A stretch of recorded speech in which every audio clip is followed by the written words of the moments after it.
Defense wins championships, and we're going to make the Chiefs better today on a special 2 for Tuesday mock draft. Welcome to Locked On Chiefs.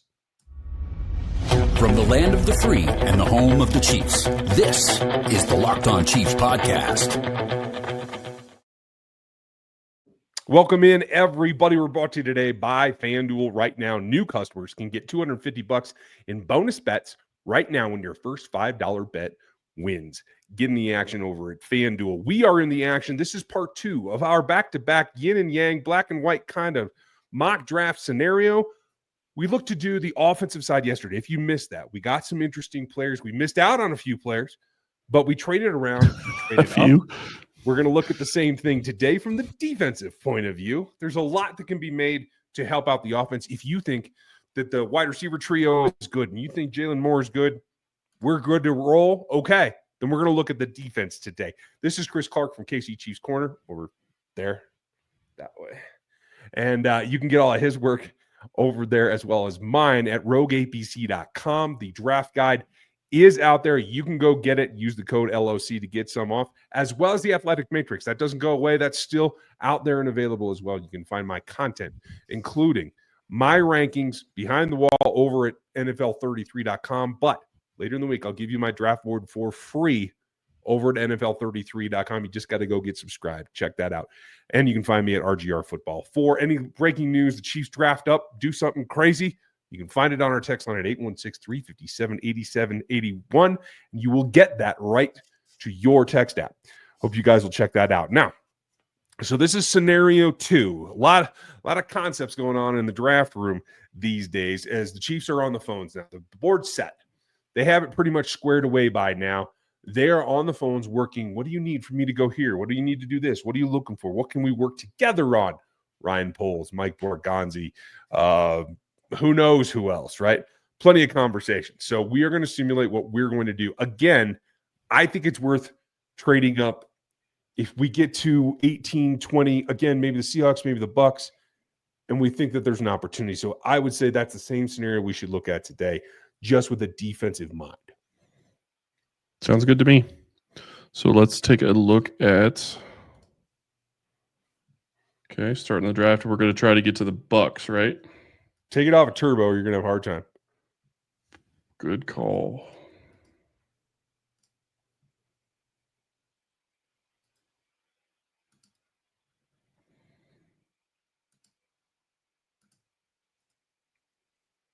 Oh, look at that.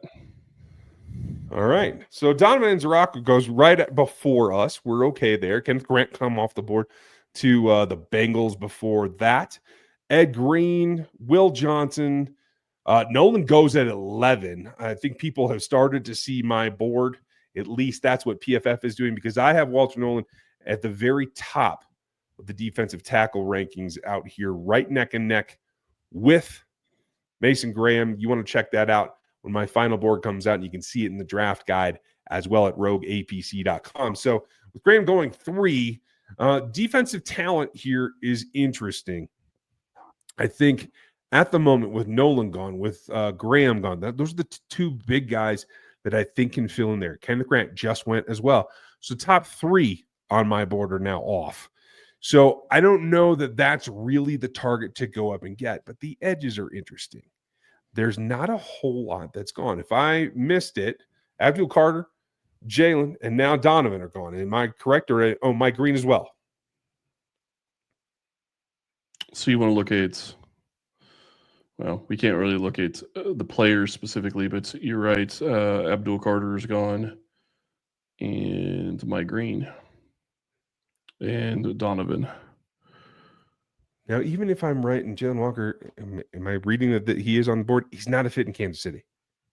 Yes, some will tell you that he can play off ball. His best attribute is rushing the passer. It's a 3-4 outside linebacker, and that's just not what the Chiefs do. So we can still pursue this trade up in order to try to get somebody else. But I think right now the defensive talent is probably that where if we wanted to go up, we are stretching a little bit at this point with the tackles off the board and with Will Campbell off the board as well. So how far down do you want to go? You want to try 26? Sure. Okay, I'm going to resume, and we're going to let him go a couple more picks. Okay. So we at least know who's going to actually be there. So Smart Sturden, Walker did go just after we were talking about. If this had been yesterday and we could have gotten up there, we could have had a shot at Josh Simmons there, as we were talking about yesterday. But at this point, you're talking a couple of edges. You're talking a couple of defensive tackles. The corner class is a little bit thin at this point. This is making it, I think, a little bit more difficult for us. And maybe a trade up is not in our future at this point. Fair enough. So they're going to stick at 31, and here we are at 31. And there is the next guy on my board, Norman Lott. I don't have him as a first-round talent. I will be completely honest. But this is a similar situation to we were in with Felix Anudike-Uzomah, a guy that's got a high or a mid second-round grade that happens to be the best on your board when you come up. They're at 31. Do you have a high second round grade on him? I don't rank them in high seconds or whatever. He is a top 50 pick on my big board. So I think that that's acceptable. It's just a little rich for that. You could probably trade back and possibly still get him. You can see the rank versus where he's going is interesting. You want to go back to 32, see if you can pick up another top 100 out of it. Well, let's see if we can get back Or to 33, 40. that is. That's a long way to go. We can do 33, but you're not going to get much for it. Let's find out. This is a quarterback trade. If they're coming in for a quarterback. So you never know what you're going to get. I'd push 94 myself and just see what they'll do.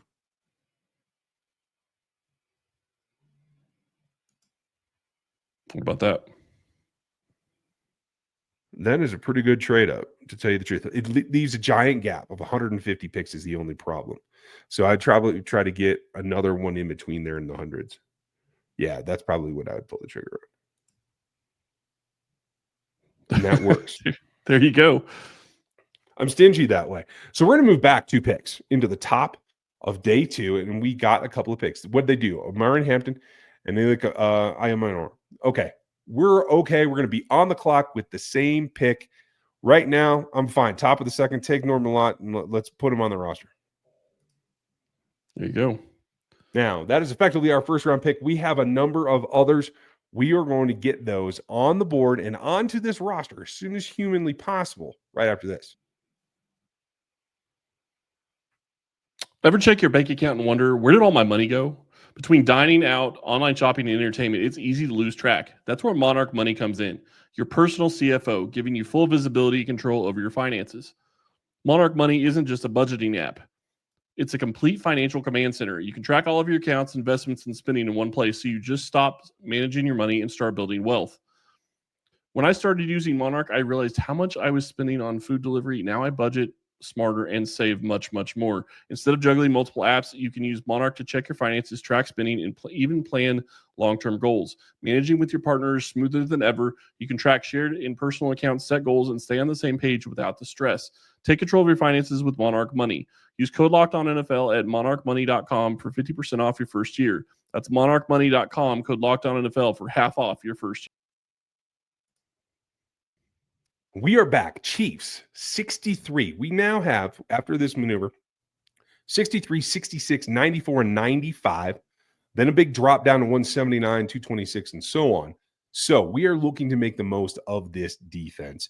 We're trying to get players that can come in and make an impact. And at this point, we should check the defensive tackles just to make sure that we're not missing anything. Sometimes a guy will slide through. Even though we just took Norman Lott, we might as well take a look at it. And I think what you're going to see is that not a whole lot left there. So this is what it comes down to. Who can walk onto the roster and make an impact? Is Aladejo an actual second-round pick? No, I have him more of a third-rounder. We do have 3 of these. I would be tempted to let that go myself. If you took him in the 70s, could I live with it? Sure. Here at 63, I'm stressing it a little bit, but I don't think that that's a huge change. But there are other options here. As you're pointing out, there are a number of wide receivers on the board. There is an offensive tackle on the board that the Chiefs had conversations with. So is this the place where you think you want to buck the system, given that we are back on the board in 3 picks? I think we have to consider it in because we haven't talked about it. Josh Simmons did have a top 30 visit with the Chiefs, so they're looking at his knee as well. So tackle is something that they're definitely looking at, and they're making sure that they get their information. So just wanted to throw that out there because I think it is valid in what we're discussing, even though we're focusing on defense today. Agreed. And they have had a ton of tackles in. They've talked to them all at the combine and at the pro game. All-Star games. Ariante Ursary is one that they've talked to. And I think that it is definitely a possibility. Is he tops on my list? No, but at this point, at 63, this is the correct area for him. This isn't an overdraft. If they were to select Ariante Ursary here at the bottom of the second round, that's perfectly acceptable. There's Kyle Williams, Jalen Royals. We talked about them. You saw us talk about them yesterday. If you didn't, go back and check out that show. And I do think that standing out, Shamar Turner has production questions. We could come back with him in a little bit. I do think there are some other guys with some upside here, but just like yesterday, when you have an opportunity to take somebody that can fit and help you, you do that. I think Ursary should be the pick here. Let's do it. Going away from the defensive draft, but we did this a little bit yesterday with the offensive draft going defense. So you take what you have the options to take, and it doesn't always fall the way you want it to.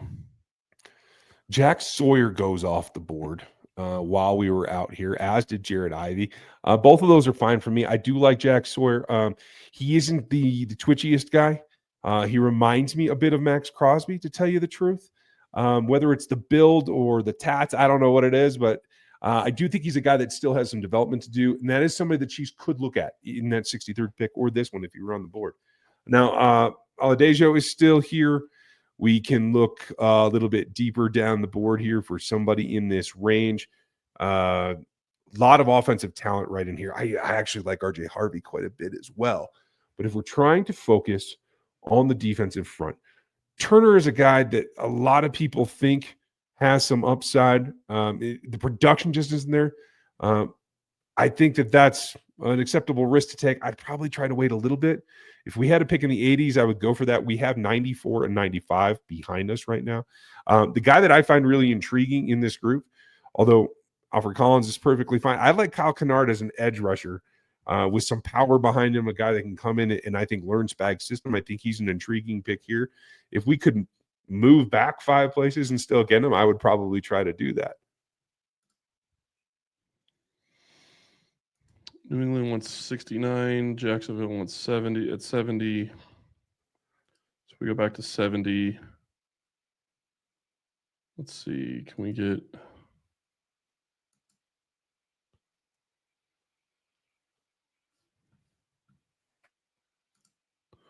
mean, that's not bad. It's not, and it does fill the gap. Are we trying to fill the gap? Are we trying to take more players? I'm just looking at the different things that we have available. I'm trying to squeeze up. You want to try to squeeze up? Yeah, I would go back to the Patriots, try to get 69, and I think they had another one in the top 100. Yeah, 77, give them 94 or give them 95. Nope. Interesting.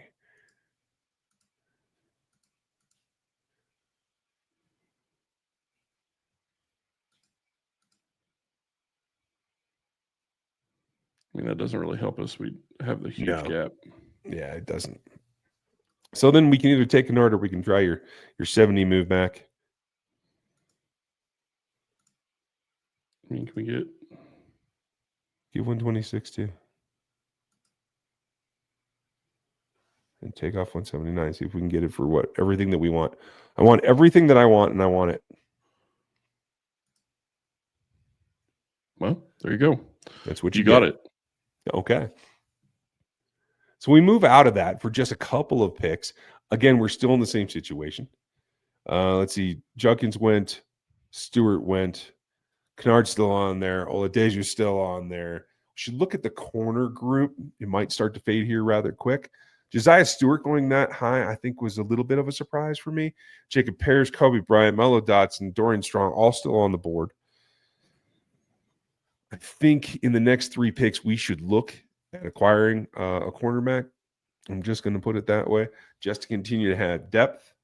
I probably like Kennard a little bit more than I like Oladeju, but there definitely is a ranking difference. So I'm good with either, whichever you prefer. You like Kennard better than Oladeju? I like the fit with spec system better. Yes. Let's go with the fit. So we put him on. We're diving down to 88. Are we doing best player available? Are we still leaning towards the defense? I think this is a good spot for corner. Ooh, yeah. Ransom's still on the board here. I know the Chief have a slew of safeties, but if that's a value pick in my mind at 88, take a look at safeties and corners. Let's see what those 2 groups have, and we can make us a selection.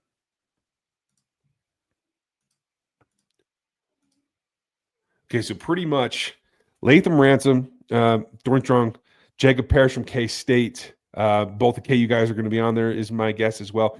I would go ahead and take Ransom and make safety that much stronger. I do like the way that he plays. We'll come back in 5 picks, and we can take another prospect here. We can go to corner if we wanted to. If I look correct, Elijah Roberts is the only defender that went off in between our picks. Yep. There's Ashton again. That one's really tempting to me. Yeah, do it. Yep. Yeah, let's give a little bit of firepower to the offense as well. This is a defensive draft, but, we're not going to turn a blind eye. That gives you a running back that can come in and gives you something different than what they already have on the roster. Absolutely. Now we're going to be on the clock at 1:26. We're going to continue to shore up the defense and whatever else we can do coming up next.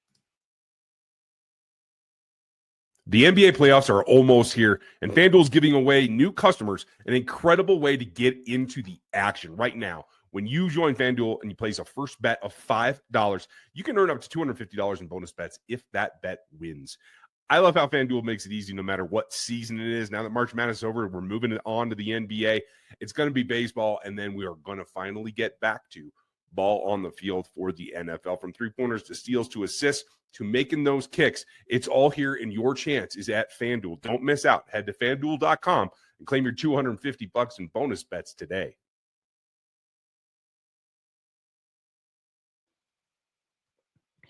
Back on the clock at 1:26. We've done, I think, a pretty good job in adding talent on the defensive side. Let's review our picks one more time. Norman Lott, Ante Ursa, we went back to offense because we had an opportunity there. Come back with edge, Kyle Kennard. A Luck, Latham Ransom in the 3rd. I think that's pretty good value. And because DJ Giddens was sitting there at 94, we put him in the offensive as well. So we are back to thinking defense. Thinking cornerback is my thought. And I want to see what talent lies here. I know we're thinking defense, but I'm looking. But you keep adding offensive players. It depends on where they are. I mean, I don't want to. If you ever want to see what goes on behind the scenes, this is it. Yeah. Defense versus offense. Well, the reality is that sometimes there aren't defensive players that you really want. Like True. Ty Robinson, we've talked about. Yep. But that's much later. So yes, absolutely. So and I've said multiple times, I am always of the opinion that they're going to add a wide receiver in the top 3 rounds probably, and they haven't done that this draft. So that's true. At what point does it become paramount? So it looks like we've exhausted a lot of our options at corner. We missed out on that run by taking Giddens, and that's okay. That may be the way the Chiefs choose to go as well. I think they will probably add one later, but I'm not seeing a whole lot of talent here. Pegas, I believe is how that's pronounced. I do think he's a guy that is overshadowed by by Nolan a little bit, and a lot of folks think that he can play as well. I think as a flyer in this round, if we're not going to take Robinson because we have done that in the past, we might as well give him a look. Okay, let's take Vegas. And it's going to be a while before we draft again. We're going down to 179, and we'll wrap that up. And I think, pause it here. Let's see if we can move up with some of those late round picks. We have 4 on the board. 179, 226, and 251, 257. We threw them 1 or 3 or all of them at somebody. We could probably get back up to in the 160s here. There you go. We're on the clock. Okay. The Jets will be our Huckleberry there. So as we take a look at Shout out to Val Comer. Yeah, hey, gotta love it. Yeah, hey, I didn't even think of that.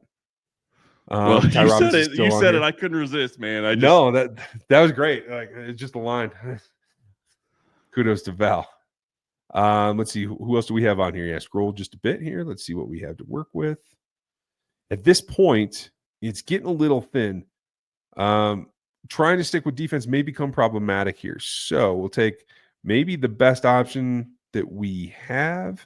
Oh, check out the linebacker list for me real quick. There's a couple of really athletic guys that aren't highly ranked because of their on-field play. But at 162, a teams player might be the kind of way that we want to go. Okay. Stutzman's down here. Teddy Buchanan. I think he might be an interesting pick. He's so far in these rankings. Right now, I wouldn't take him. We can come back to him next time. But let's make him a target. Teddy Buchanan from Cal. In the meantime, we can go back to whatever else you want and take one of the highest players available. BPA is always going to be a thing. And if you get in this situation where you're trying to do one thing and it's just not available, this is the way that it's going to come down. And you're going to do the best that you can. We already have a safety. We already have defensive interior players. So the cornerbacks are kind of exhausted. Any wide receivers you like? Nobody's standing out yet. Tonka Hemingway might stand out to me a little bit. What about Briningstall? I think that's how it's pronounced. I'm not 100% on that one. Get a tight end body there on day 3. Help out a little bit. Works for me. I like it. So now we're going to come back to that 226 pick. And this is one where I would take a look at Buchanan. And I think it's because of the athleticism fit, the thing that you're trying to get a special teamer in. A guy that I think has been probably more productive in college than Cam Jones was, but has a similar profile. Can do some of the same things. The athleticism's there that I think that you're looking for. Actually, a little underrated on most people's boards, according to my research. So I can go back to the linebacker group, take a look and see if he's still there, because I couldn't catch all the players that went off as we were scrolling. Oh, there's just a couple. Just a few. There he is. There. Right at the top of the list at 226. Nab him. And we'll wait to make the pick at Mr. Revelant at 257. In the meantime, make sure you go to KC Chiefs Corner, see everything that Chris is putting out on quarterbacks and the cap and everything you need to know about the business side.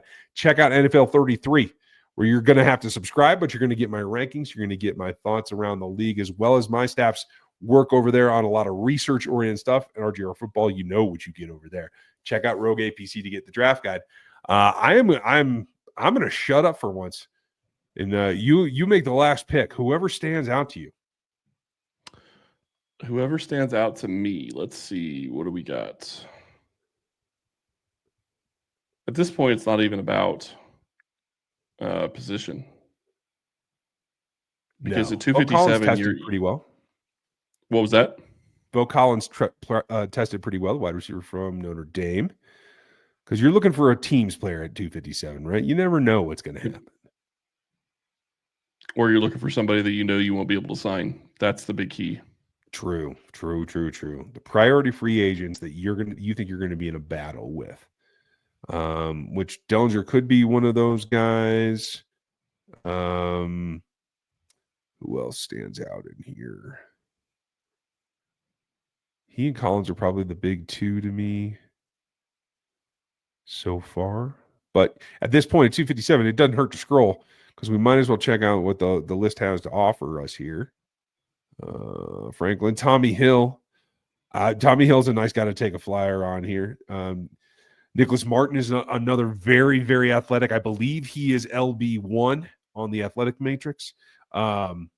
He would be a special teamer, undersized, but a Cochran-esque type player.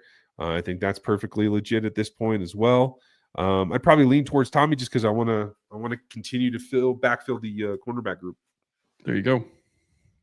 Okay. All in all, a successful draft. I think what we found here in this experiment the last 2 days is it is harder to continue to fill in defense later in this draft.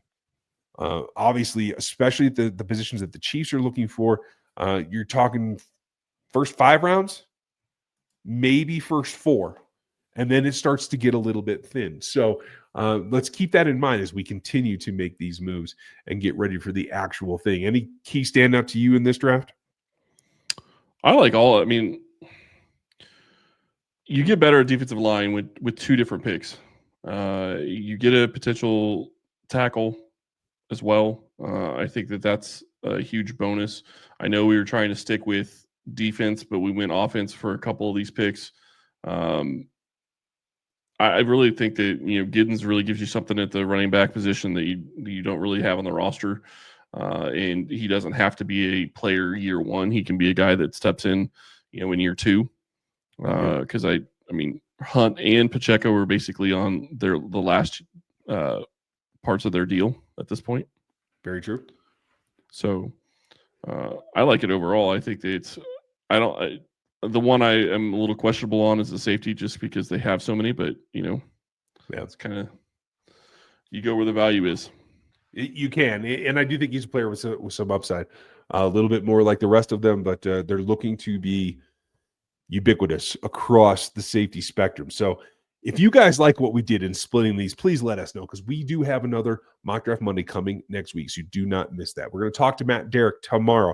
We're going to break down some of my favorite prospects as we get closer. Check out the draft guide at rogueapc.com. Use the code LOC and you'll get some. I appreciate you guys very much. And Chris, I appreciate you running these drafts, being in control so that I don't get too sideways and down too many rabbit holes. It's always fun. It's a good time. Make sure you like, sub, hit the bell. Get us on the text line at 816-357-8781. We hope that you have a great day. Thank you for being with us here on the Locked On Podcast Network. And today, wherever you are on Locked On Chiefs, have a great one, and we'll talk to you tomorrow.